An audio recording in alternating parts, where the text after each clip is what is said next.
Bonjour Gilles Nassy. La première question que je souhaite vous poser est la suivante. Pourquoi l'IFIP Institut du Port s'est-il engagé dans l'accompagnement particulier pour les artisans dans le cadre du plan nitrite du gouvernement? Alors, effectivement, comme vous le savez, le taux de nitrite inscrit dans le code des usages a évolué récemment pour passer de 120 ppm à 90 ppm, en particulier sur les jambons et les pièces cuites. Ce changement réduit donc la marge de sécurité des professionnels. Il faut donc, pour ces professionnels, qu'ils arrivent à maîtriser la variabilité qui est inhérente à tout process de fabrication. Alors, quand on est industriel, on a toute une série de moyens, surtout quand on fabrique un seul produit à la fois, hein, par exemple du jambon. On maîtrise la matière première, on a des capteurs automatiques dans les usines, on a des puissances de chauffage et des puissances de réfrigération qui permettent d'aller très vite au cœur du produit. Et donc, on a les moyens de maîtriser cette variabilité. Par contre, quand on est artisan et qu'on fabrique toute une gamme de produits dans le même atelier, il faut maîtriser cette variabilité de manière plus agile. Et c'est là que les artisans charcutiers ont intérêt à être accompagnés. Le ministère a donc réservé, dans le cadre de son plan nitrite, un budget pour pouvoir accompagner les artisans à la maîtrise de cette variabilité et a demandé à l'IFIP de les accompagner. Concrètement, quelles ont été les actions menées dans le cadre de cet accompagnement? Alors, l'IFIP a mobilisé un technologue de bon niveau, très expérimenté, qui a rassemblé un certain nombre de professionnels, artisans, au CEPROC, l'école de la charcuterie, et il y a eu des échanges techniques pour bien préciser les conditions de fabrication optimales des saumures et ensuite des produits de charcuterie. Ces échanges ont fait ensuite l'objet de fiches techniques, de guides pratiques, par exemple pour la fabrication du jambon, pour la fabrication de la saumure, pour aussi la gestion du sel nitrité, tout cela pour garantir que les artisans ont tous les moyens de maîtriser toutes ces opérations. Alors ensuite, on a mis en place une hotline qui permet à chacun de contacter l'expert sous forme d'email à tout moment pour lui poser des questions. On a aussi créé une page web sur le site IFIP où on a rassemblé toutes les informations techniques qui ont été établies par ce technologue.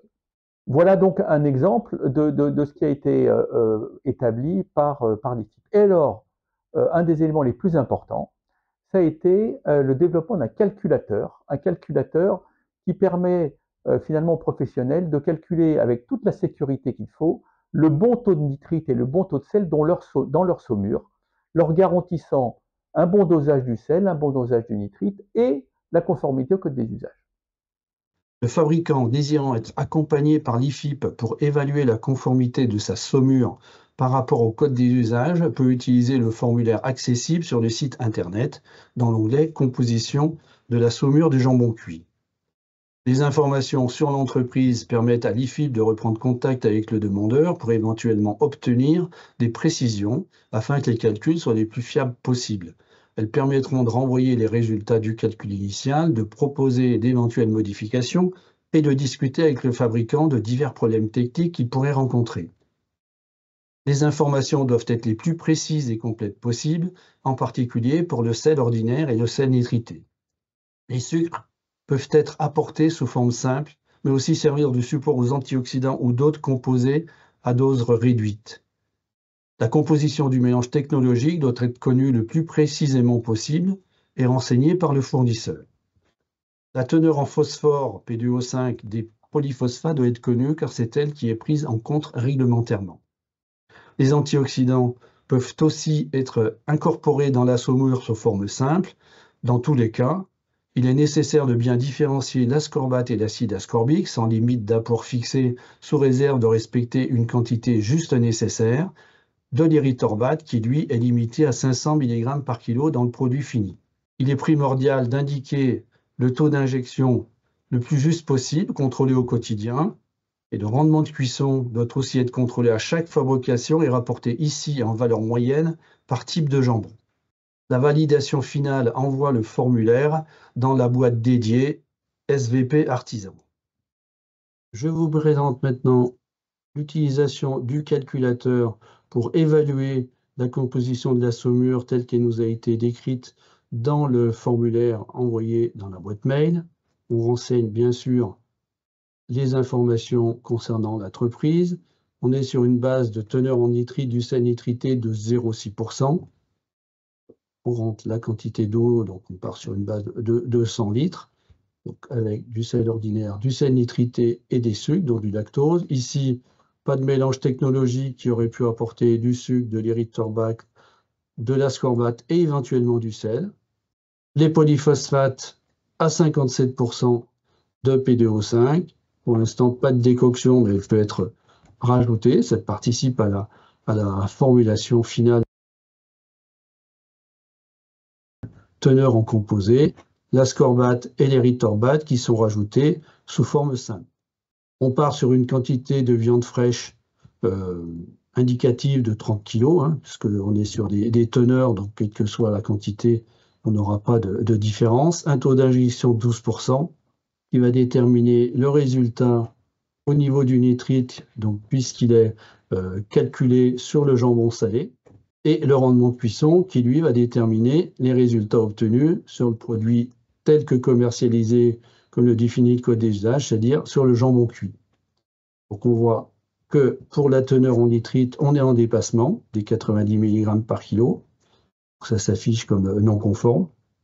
Et c'est valable qu'on soit sur du supérieur ou sur du jambon choix. Pour l'ascorbate de sodium, 247, de toute façon, on n'a pas de teneur maximale réglementaire, c'est le principe de la quantité nécessaire, le quantum satis. Pour l'érythrorbate, les 412 mg par kilo sont conformes, ce qui ne dépasse pas les 500 mg par kilo définis pour cet additif. Pour les teneurs en sel, on a un dépassement par rapport au jambon supérieur, de 38 par rapport à 2,1, alors que sur le jambon choix, on est sur une teneur conforme inférieure à 2,5%. On voit qu'on est pareil en dépassement, teneur non conforme pour les sucres, donc, qui dépasse les 0,5%, alors qu'on est sur une teneur conforme pour le jambon choix, maximum 2%.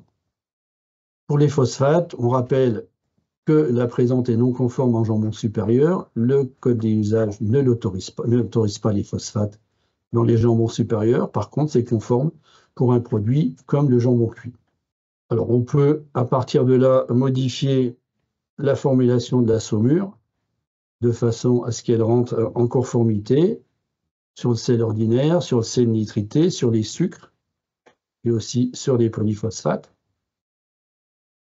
Donc le résultat, c'est que tous les voyants sont au vert et on est conforme, qu'on soit sur du supérieur ou sur du jambon choix. Donc on voit qu'on pourrait aussi améliorer, peaufiner en fait la composition, puisqu'on a par exemple une petite marge. Si on veut faire du jambon choix, on peut modifier la teneur en sel, la teneur en sucre. À partir de là, on peut travailler sur le calculateur. Alors cette formule, qui est conforme à ce niveau-là, mais elle est conforme uniquement pour un taux d'injection de 12%, tel que ça a été défini au départ.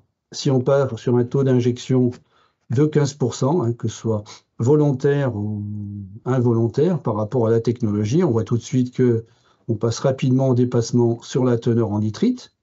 Donc, se rappeler que la formulation de la saumure est déterminée pour un taux d'injection donné.